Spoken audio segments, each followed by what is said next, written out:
I beseech. Keep in my heart your remembrance, and in your deen allow me to advance. Help me in my quest, permit me to pass the ultimate test. Help me in my quest, permit me to pass the ultimate test. بسم الله الرحمن الرحيم. الحمد لله رب العالمين، وصلى الله وسلم وبارك على عبده ورسوله الأمين نبينا محمد وعلى آله وصحبه أجمعين. Dear brothers and sisters in Islam, Assalamu alaikum wa rahmatullahi wa barakatuh.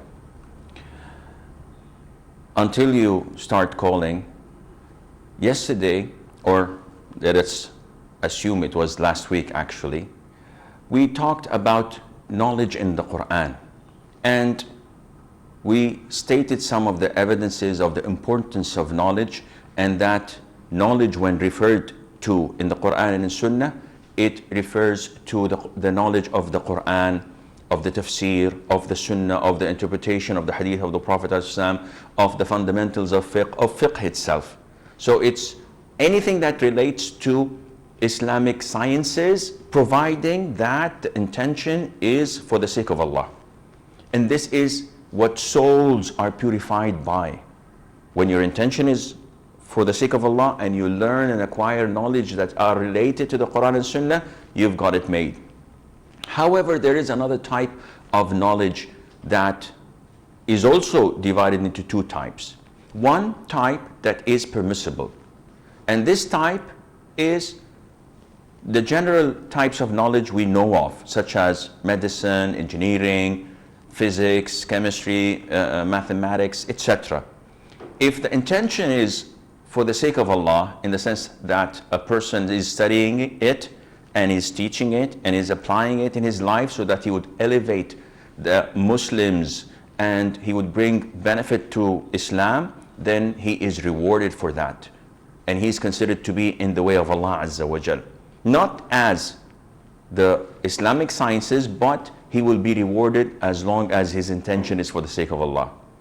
But what about if he's not doing this for the sake of Allah? He's doing it for a promotion. He's doing it for a better source of income, to elevate his standard of living.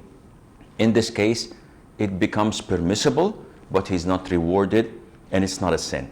However, there is a second type of such knowledge which is considered to be forbidden, and this is the knowledge of astrology, the knowledge that claims stars to have an effect on our lives.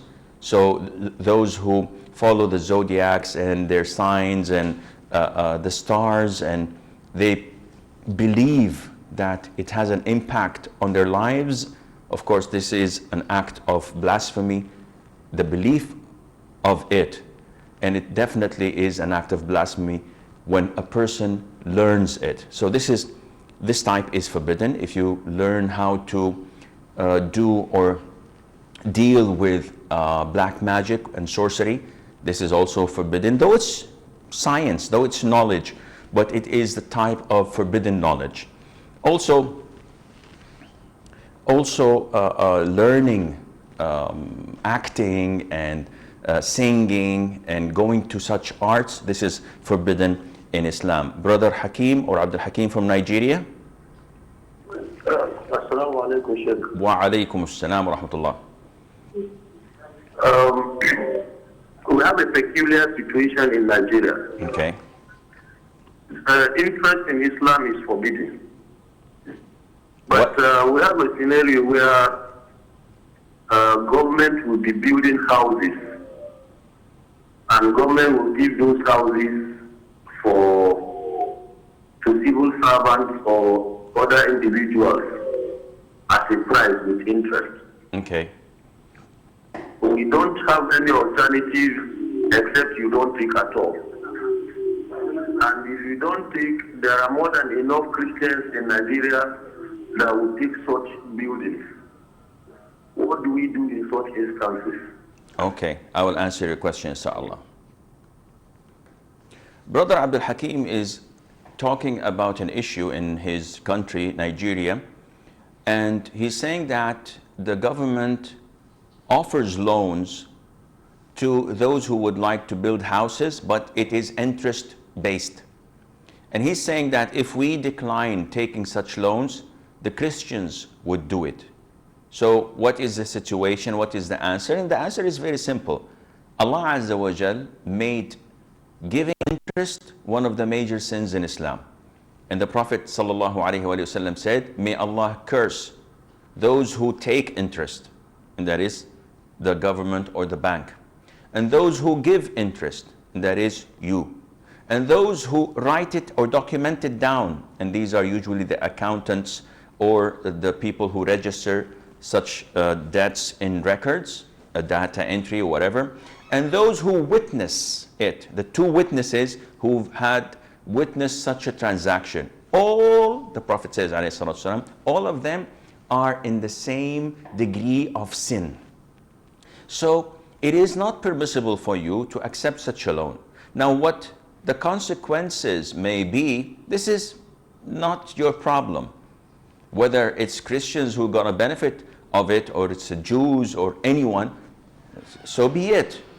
The most important thing for me as a Muslim, to be saved on the Day of Judgment, so that I would not be questioned by Allah Azza wa Jal, why did you take or why did you give interest over the loan? Well, you know it's riba and it's haram. If I justify this in front of Allah by saying, oh Allah, because I'm afraid that the Christians would have taken it, Allah would tell me, then what's your problem? Let them take it. They're kuffar. They're disbelievers. So even if they take it, they're going to be held accountable on the Day of Judgment. If the government is offering you free wine bottles or champagne for the New Year's, and if you decline taking it, the Christians would take it. So would any proper Muslim say that, well, in this case, might as well take it so that they would not benefit of it? Definitely not. So I'm afraid that you have to try to encourage Islamic financing so that this would take place, inshallah, in your country. You have a majority of Muslims, you have a lot of Muslims, and if they collaborate, if they start, even businessmen, Muslim businessmen should get together and should try to form an Islamic bank with an Islamic board, Sharia board, that would justify their transactions in accordance with the Quran and Sunnah. And maybe then the government would start to deal with such banks and would support these dealings in an Islamic fashion, and Allah Azza wa Jal knows best. Coming back to the issue, I believe that last week another sister from Nigeria called, but it was time to conclude the program, so I did not get time to answer her question.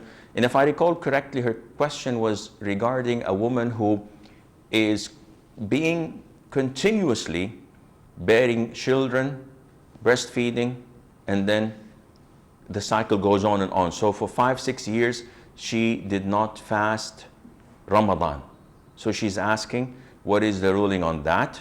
And the answer is that she, as long, alhamdulillah, that she's able to make up for these days later on, even after a year, even after a few years, if this is the case, alhamdulillah, she is obliged, she must wait until she is free from any obstacles, and then she has to make up for the missed Ramadans, even if it was 5 years or 10 years.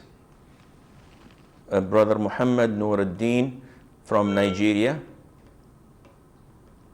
Well, we lost him. I hope he calls back again. Now, Allah Azza wa Jal has told us how to identify proper knowledge. When he said, subhanahu wa ta'ala, إِنَّمَا يَخْشَى اللَّهَ مِنْ عِبَادِهِ الْعُلَمَاء. It is only those who have knowledge among his slaves, among his servants, that fear Allah. So if we would like to identify who fears Allah from those who do not fear Allah, we have to look at the knowledge that they possess. And if their knowledge leads to the fear of Allah, then this is the proper knowledge, and they're considered to be knowledgeable. If we look at people with this definition, we will be able, inshallah, to identify who are those of knowledge. Meaning, with this ayah, that it is only those who have knowledge among his slaves that fear Allah, by this ayah, if I look at a shepherd, if I look at a farmer, if I look at someone who works in a job that does not appeal to me, a janitor, for example, if I look at such a person and I find him practicing, though he's illiterate, I find him praying in the first row in the masjid, I find him fasting, I find him avoiding forbidden things, this person is a scholar in my eyes, and he's a person of knowledge by the definition of the Quran. We have Liana from Saudi Arabia. Assalamu alaikum. Wa alaikum assalam wa rahmatullah. Sheikh, I have two questions. Okay. One is, what is the ruling regarding Gaib Mayat prayer? Regarding? Gaib Mayat prayer. I didn't understand it. Gaib Mayat prayer.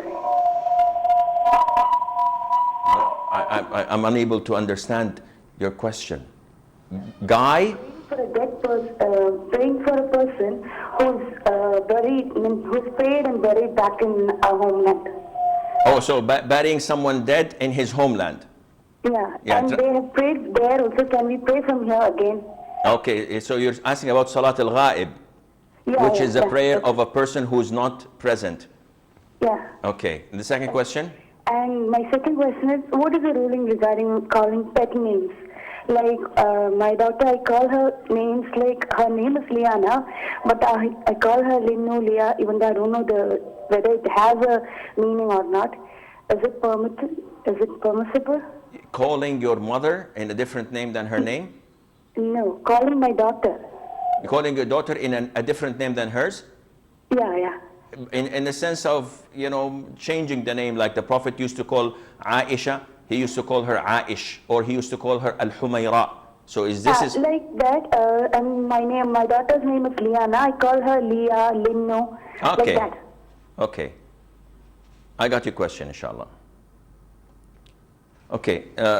Sister Liana is asking about the ruling of what is known as Salat al-Ghaib, which is praying funeral prayer over a person who died, but his body is not in front of us. And the origin of this is the hadith when the Prophet ﷺ is in the Sahih, as narrated by Jabir ibn Abdullah, may Allah be pleased with him and with his father, and also other companions, when the Prophet ﷺ gave them the news that An-Najashi died today, and he took them to Al-Baqi', to a place outside of the masjid, and he made them in rows, in 3 rows, and he led them in prayer, Salatul Janaza, or the funeral prayer, which you all know of. So scholars differed on the ruling on praying over someone who died, but his body is not present. Abu Hanifa and Imam Malik, their school of thought, forbid this completely. Imam al-Shafi'i, may Allah have mercy on their souls, all of them, he said that this is permissible. And Imam Ahmad, may Allah have mercy on his soul, said that it is permissible only for those who have impact, a positive impact over Islam.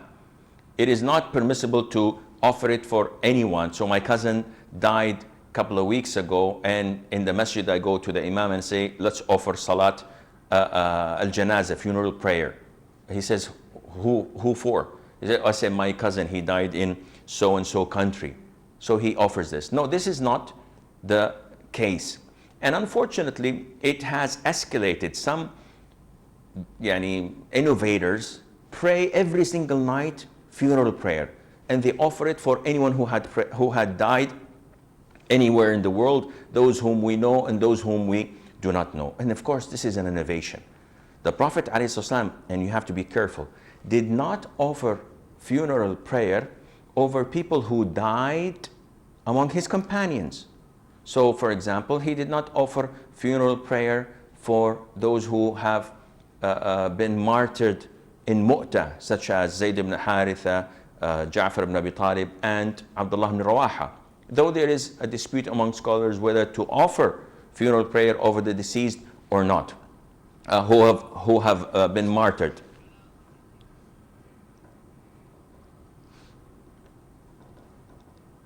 So the most authentic opinion, I will get to that inshallah after we get Salim from Nigeria. Yes, brother Salim. Assalamu alaikum wa rahmatullah. Wa alaikum salam wa rahmatullahi wa barakatuh. Sheikh, I want to ask one question. Okay. But I believe that Islam is complete. I believe that Islam is complete. Brother Salim, listen to me. Talk to me through the phone. Do not listen to me from the TV. Turn down the volume of the TV.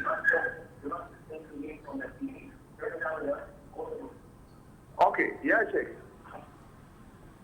I believe that Islam is complete. Okay. Therefore, it encompasses all the knowledge.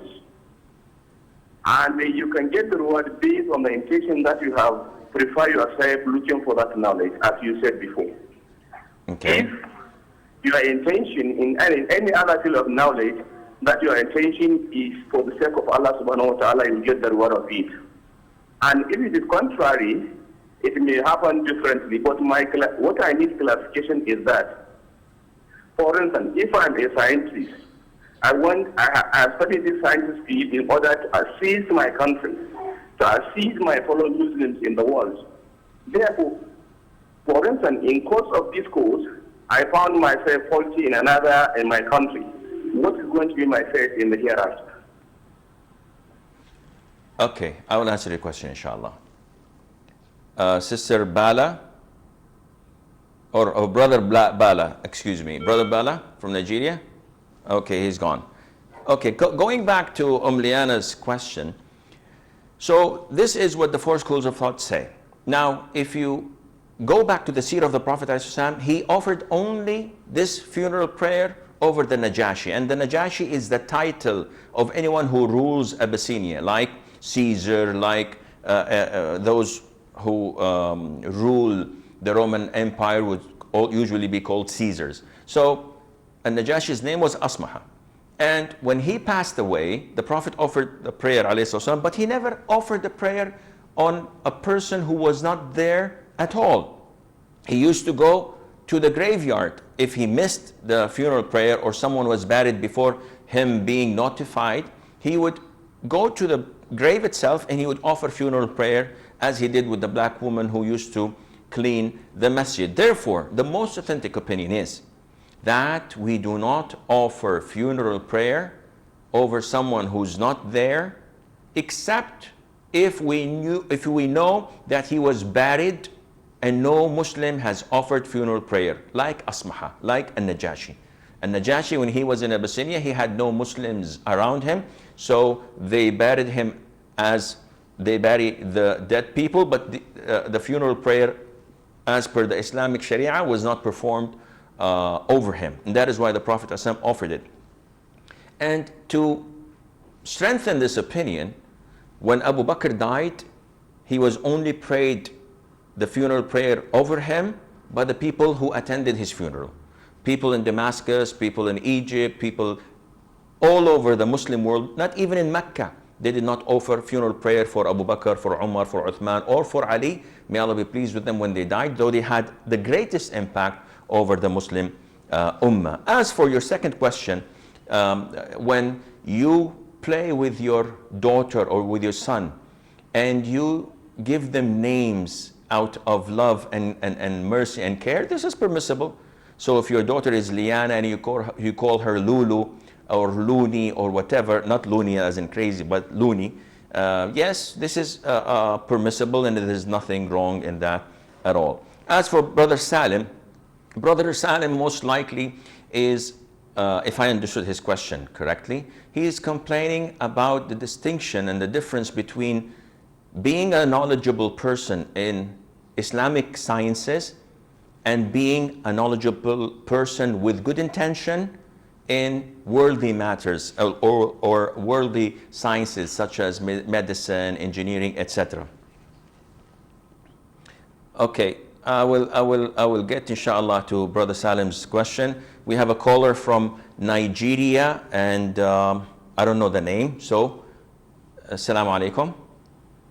Wa alaikum assalam, Sheikh. It's Sister Bilkis from Nigeria. Yes, sister, what can I do for you? Sheikh, I'd like to ask, I'd like to know the ruling of the ulamas concerning taking pictures.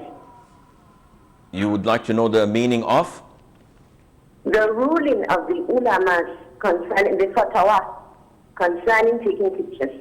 Taking pictures. Yes. Okay. Sheikh. Okay. I will answer your question, inshallah. Any more questions? No more questions. Thank you. Okay. Brother Abdul Aziz from Nigeria. Yes, Brother Abdul Aziz. Assalamu alaikum. Wa alaikum assalam wa rahmatullah. Please, I just want to let me be clear about Okay. interest in Islam. Okay. Okay. Okay, in terms of mortgaging, if government should give you mortgaging, maybe you pay, for example, maybe 20 years, but they'll add their own. Okay. Maybe I meant to pay 100,000. Maybe they will say you should pay 120,000 within 20 years. So how is this situation going to be held?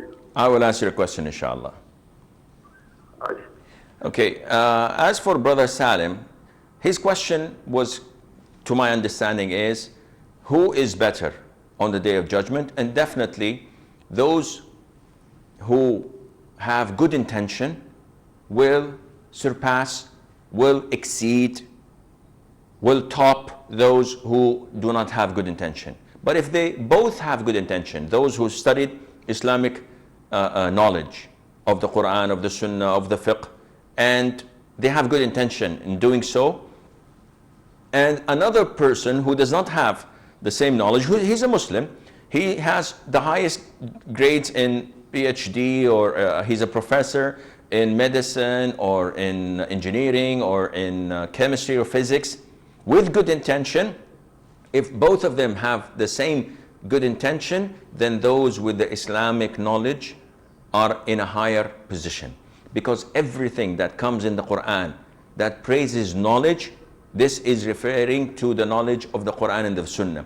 It is referring to the knowledge that purifies the soul. And definitely when you study medicine or you study physics, though you want to benefit the people, it is not as the studying of the Quran and of the Sunnah. Okay, we have Kargan from Sweden, or Karwan. Assalamu alaikum. Wa alaikum assalam wa rahmatullah. Sheikh, I just wonder how can you give some advice? How I can seek knowledge, inshallah? How can you? Seek knowledge. How should I seek knowledge? How to seek knowledge? Yes. Okay, I will answer your question, inshallah. Now, going back to the sister that called from Nigeria regarding the ruling of ulama over photography, taking pictures. Now, we have to know something for sure, that they all agree that drawing a picture, whether it's two-dimensional or making a statue, which is three-dimensional, this is completely forbidden. There's no dispute among real scholars. Because the Prophet ﷺ has highlighted this and made it one of the major sins in Islam, that is simulating or imitating Allah's creation. And by doing this, you are actually trying to do something that only Allah Azza wa Jal can do. And those who draw pictures or make sculptures, they will be punished severely in their graves until of the Day of Judgment. And And on the day of judgment, they will be punished severely because of that. And Allah Azza wa Jal, in some hadiths, would put life in what they have created and it will torture them. And in other hadith, they will be instructed or asked to create something and they would not even create a piece of grain. So it is one of the major sins. Now regarding the taking pictures, it's an issue of dispute among scholars. But before taking your, we have Maryam from Nigeria. Yes, Assalamu alaikum. Salam rahmatullah. Please, I want to know about this dua. This dua mashlul. And that is my first question. And the second one is... I did not get your first, I didn't get your first question. And the I didn't get your first question. You want to know about?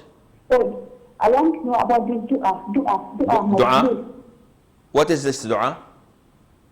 Dua mashlul, yes. It's called dua mashhur? Yeah, yes. I want to know about this dua mashlul. Okay. And the second question? Then the second question, yes, I want to know the difference between qabli and ba'di. You want to know? The difference between qabli and ba'di. Okay, a difference between qabli and ba'di. And Okay. ba'di. Okay, Yes. I will answer your question, inshallah. Brother Muhammad from Nigeria. Brother Muhammad. Assalamu alaikum wa rahmatullahi wa barakatuh. Wa alaikum salam wa rahmatullahi wa barakatuh. Listen to me from the phone. I want you to shed more light of the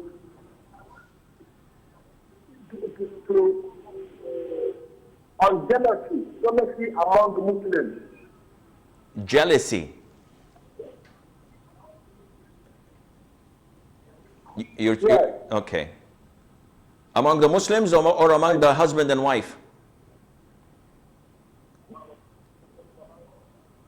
So among the Muslims generally, among the Muslims. Okay, I will answer the question, inshallah. I believe we have Brother Muhammad from Saudi Arabia. Assalamu alaikum, Sheikh. How are you, Sheikh? Wa alaikum salam wa rahmatullah. Hayyakallah, bro. Thank you very much for your so good program, sir. Jazakallah khair. I have one question. Okay. Is there a difference between the prayers of men and women in Islam? Okay. Because most of the people have the saying that Abu Hanifa's ways of prayer, Rahmatullah's prayer of way is correct, and others are not correct. Something like this, you know. I will answer your question, inshallah. Any more questions? Thank you very much. You're welcome, bro. Alaikum salam. I believe that we will try to answer the questions. We will not take any calls until, inshallah, we finish most of them. So, regarding pictures, scholars have different opinions. The majority say that this is not permissible because it's a picture. And the hadith of the Prophet ﷺ, he said that may Allah Azza wa Jal curse those who take pictures, surah. So they said that this is the same meaning of the word, but those who differed with them said, yes, but photography was not at the time of the Prophet ﷺ. And when you take a picture, a photograph, it's different than when you draw.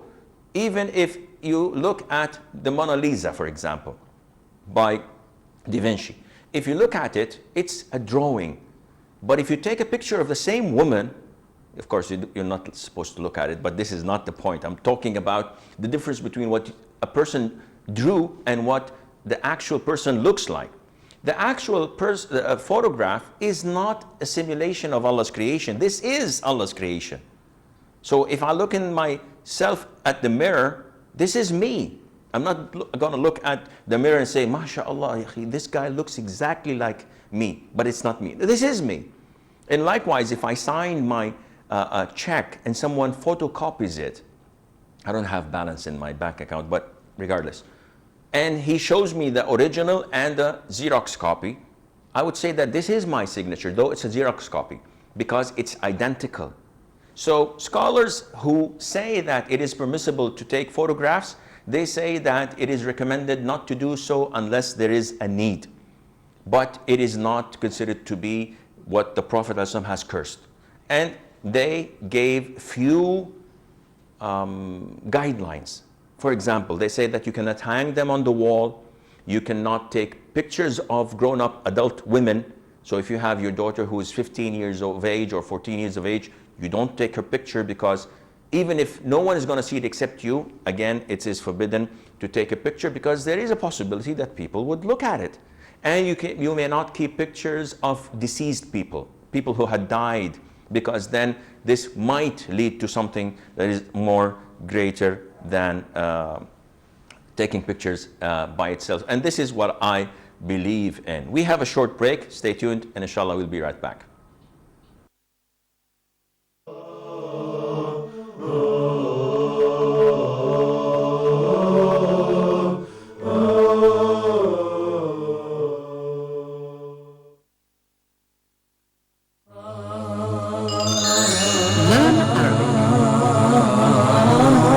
As everyone knows, today Arabic is considered as very important, very significant language. How can we produce the sound, the state of voicing, place of articulation, the manner of articulation? So in Arabic, the words which are written are pronounced. We will learn how to write and pronounce Arabic letters correctly in depth. Explanation via board and presentation with many other important factors. And we have today more than 300 million people speak Arabic language. Not only in the Middle East, but you can find a lot of people speak Arabic language in Asia, Europe, North America, and in South America. What are you waiting for? Grab your notebook and pencil and stay tuned for Learn Arabic at Huda TV.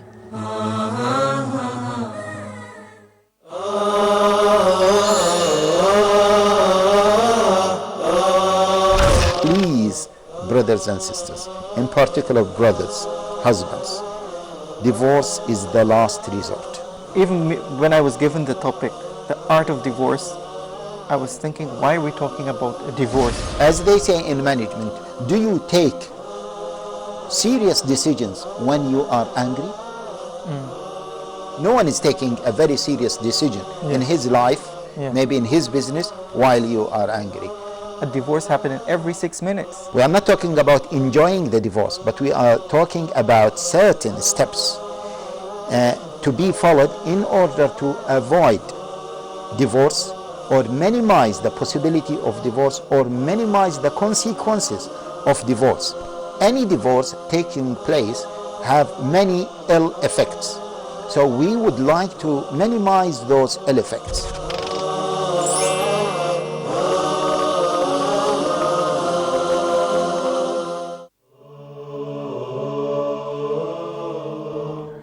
Assalamu alaikum and welcome back. Brother Abdul Aziz from Nigeria also called regarding mortgages, and it's the same concept that we've dealt with the brother Abdul Hakim at the beginning of this episode. Any loan that has interest on top of it is considered to be riba and is forbidden.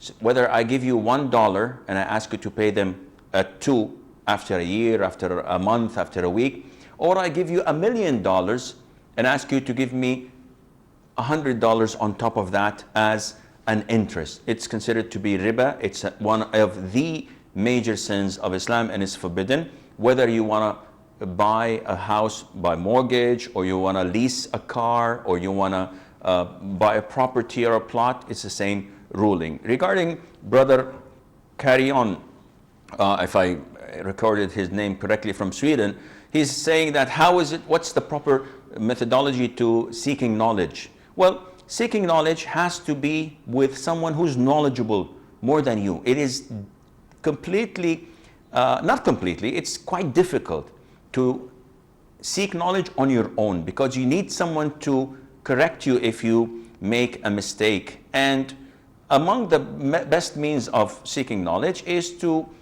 be associated with a sheikh, with a scholar, and you read to him a number of certain books, and he corrects you and he explains what's hidden between the lines, and he gives you the proper methodology of learning proper knowledge. So you start with the Quran, which is the best book of knowledge, by reading it, by memorizing it, by knowing the interpretation and the commentary of what the companions said about it, of what the Prophet ﷺ interpreted some of its verses. By doing this, you start to purify your soul. Of course, you need to know Arabic, but if this is quite difficult or impossible, then you have to look for another alternative, and that is by going through the interpretation by your own language, and then learn the hadith, learn the fiqh with the imam. If this is not possible, there are online universities that you can enlist in, and you have a proper methodology of studying these books, but in a different manner, and there would be an interaction with the scholars and etc.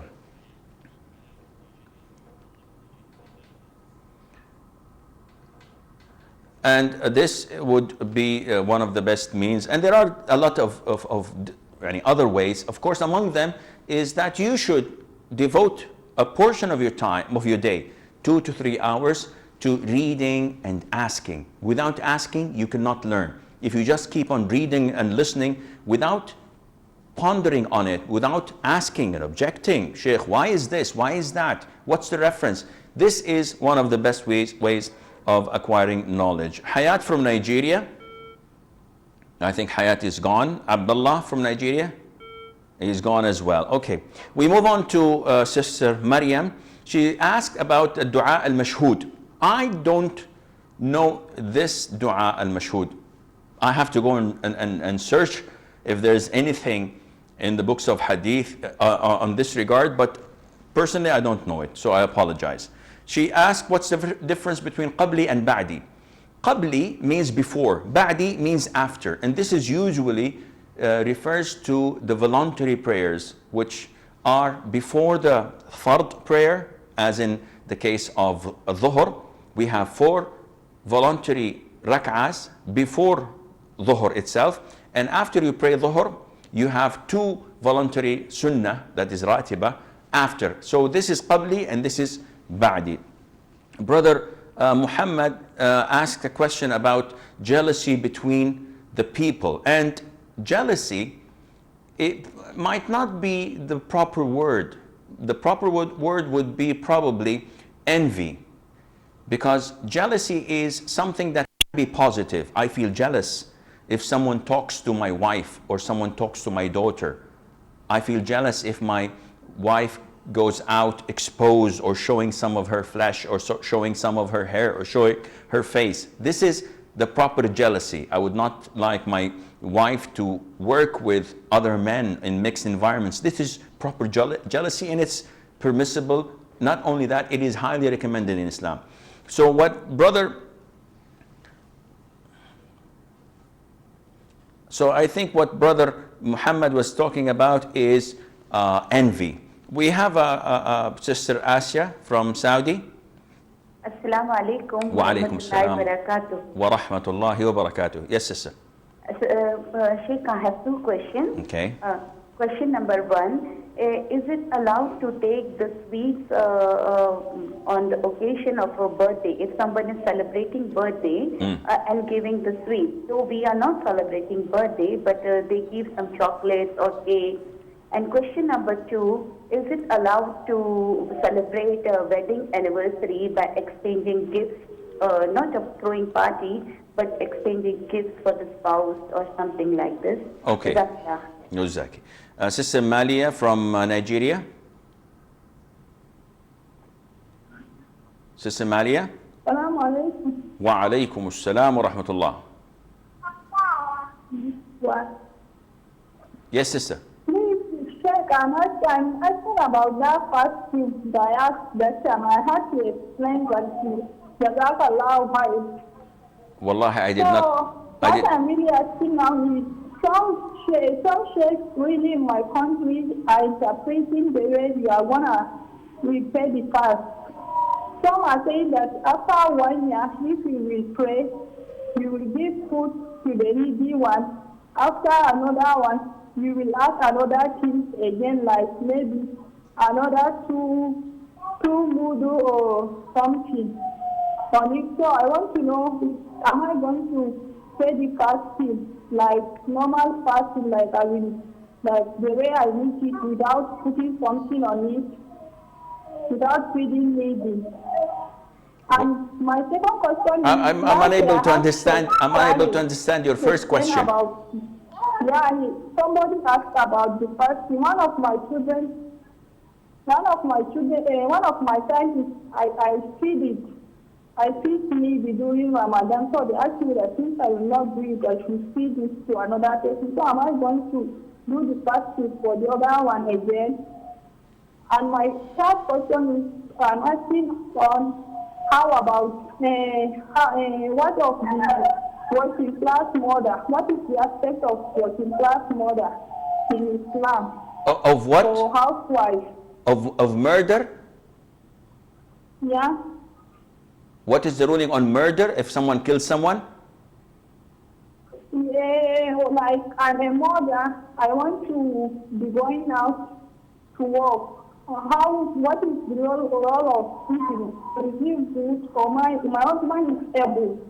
So am I going to be working? Is it good for me or is it good? It's better for me to be staying at home.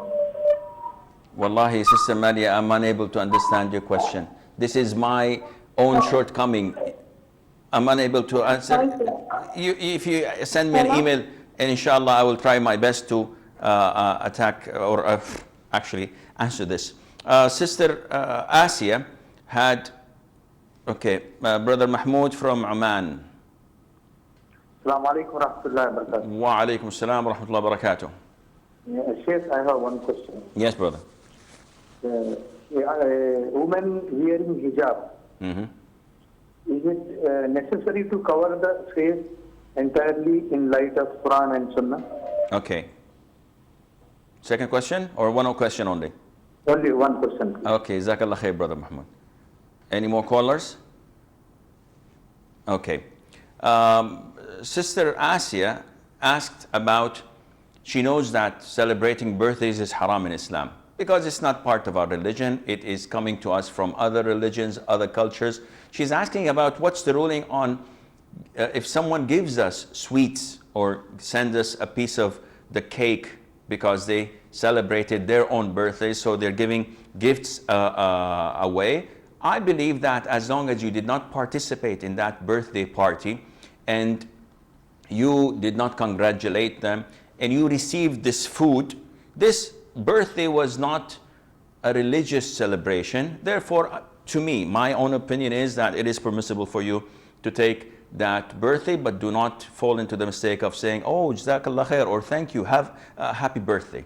No, this is not permissible in Islam. As for marriage anniversaries, and she's saying that I know that it is not permissible to celebrate marriage anniversaries, but what about exchanging gifts? Again, it is a form of celebration to exchange gifts. Now, don't get me wrong.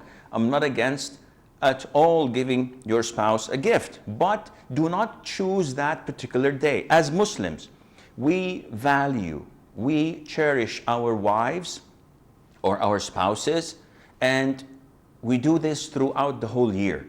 We don't need a particular occasion or a celebration or an anniversary to honor them, and then the rest of the year we step on their stomachs. This is not the Islamic way. We cherish, we value our spouses, and to the best of our abilities. Of course, nobody's perfect. But to designate one day as an anniversary to give a gift, or to choose Valentine's Day to give your loved one a gift, all of this is not part of our culture. It's not part of our religion. And the Prophet ﷺ highlighted this by saying, whoever imitates, whoever mimics, whoever copies a people, he would be among them. So if you copy the Jews, you'll be among them. If you copy the Christians, you'll be among them. And these celebrations did not come to us from the Muslims, and hence we are not allowed to do it. Okay, we have Abdullah from Nigeria. I think he's gone. Then Barira. Barira from Nigeria. Barira from Nigeria. Hello, Assalamu alaikum, Ya Sheikh. Wa alaikum assalam wa rahmatullahi wa barakatuh. I want to say congratulations for all that you are doing in Huda, both you and Sheikh Salah. May Allah bless all of you and Ameen. all the staff in Huda and the Muslims all over the world. Thank you very much. We are very happy. And it's not a question, but just an advice, if it is going to be possible. You have a lot of viewers in Nigeria, and we are learning very, very much from this blessed channel. Alhamdulillah. So it's just an advice that if it is going to be possible, I see that you are all having a great difficulty in understanding some of the people when they ask questions due to the language. True. The heavy accent of the English. So please bear with us, and if it is possible, to maybe have somebody on standby who can understand that kind of English and then be translating or writing it for you and passing it over. Because we are honestly benefiting from all these questions and the answers, and we appreciate the fact that you are being so patient, all of you, and bearing with us, and may Allah continue to bless you and to guide all of you and all of us. Yeah. Till the end of time, inshallah. Jazakumullah khair. I very highly appreciate Sisters Barira's suggestion. It's a very valid one, and I hope inshallah the management of Huda would do something like that. We value our viewers in Nigeria greatly. We look inshallah forward for having the Muslim Ummah in Nigeria following the Quran and Sunnah. And this is extremely important. I do not know what's happening in Nigeria. I have no knowledge. All what I hear is from the CNN and from the BBC about the disturbances, about the killing, about the violence, about the bombings, and all of this is not related to my religion as a Muslim. So I don't know who's doing this, and I cannot point a finger and say that there are extremists, because I'm not receiving what's actually happening on the ground. All what I'm hearing is from non-Muslims conveying the news to us, so I can't point any fingers. But I value the people of Nigeria because they are so keen on learning Islam. It's very obvious that the majority of those who are calling from Nigeria, we have to promote Quran and the Sunnah with the understanding of the Salaf. And we have to annihilate, we have to defend Islam, we have to stop those, if there are any, who are trying to tarnish the reputation of my religion, of Islam, the peaceful religion, by giving a bad image about the Muslims or by going into means and ways that the Prophet ﷺ forbade and he warned us from following. So I hope the management will take this into consideration. Sister Maryam from Nigeria. Wa alaykum assalam wa rahmatullah. I have very difficulty with the accent. Sister Maryam again calling from Nigeria. Okay. That the one I told you is Dua Mashlul, Mashlul. Mashlul. Dua Mashlul, yes. Okay, there isn't anything in the Sunnah. There isn't anything in our Sunnah that refers to this Dua al-Mashlul. Mashlul in Arabic means paralyzed. So as if you're telling me that there is a specific dua for those who are paralyzed, and there isn't anything of such. We go back to Brother Mahmoud from Oman. Is it? No, we go to Brother Muhammad regarding the issue of envy. In Islam, it is not permissible to have envy. I cannot look at your house, I cannot look at your car, I cannot look at your health and envy you, because envy is forbidden in Islam. Envy is wishing that all this goodness and blessings and favor of Allah upon you be removed. So if I see a big house and I say, this guy doesn't deserve it, I wish Allah Azza wa Jal makes it burn. If I see a beautiful car, the guy didn't have an accident in a whole month, what is this? So I give you my worst of feelings, and this is completely forbidden in Islam. And it only shows that this person with envy in his heart is a person in distress, is a poor person, he's sick, because he's not appreciating Allah's gifts, he's not appreciating Allah's favor upon him, and instead he looks at others and looks down at himself, thinking that he's deprived from Allah's mercy, so he has a big problem. Brother Muhammad from somewhere, I think from Saudi. He asked, is there any difference between the prayer of a man and a woman? And the answer is no. Men and women to pray alike. Why? Because the Prophet said, "An-nisa'u shaqa'iqur rijal." The women are the sisters of men. So whatever comes in the Quran instructing them to do it, they have to do it exactly as men. They are equal in the sense that in the terms of instructions, they're equal. And their equality is not as people think that men and women are equal. So my wife had few children, she comes to me now and says, listen, from now on we're equal, you have children. This is not, I'm not going to conceive. So there's no equality, there is fairness and justice. However, in prayer, the Prophet said, pray as you have seen me pray. So we learn how to pray from the hadiths of the companions of the Prophet ﷺ, and they did not differentiate between men and women. So they pray exactly alike. Now, some scholars said that when a woman is praying and people are looking at her, she should not spread her hands when she's prostrating. She should not do certain things because this would expose her body. We don't have any instruction of this in the Quran, in the Sunnah, nor in the companions' hadith. So it is an issue of ijtihad.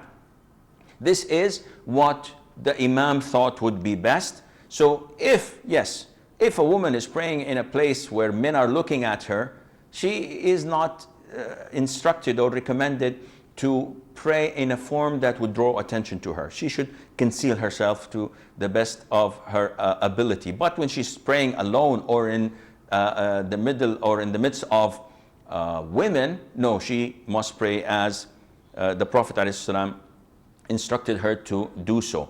Brother Mahmoud from Oman, he's asking the same old questions that people have been asking for hundreds of years. What's the ruling on covering a woman's face?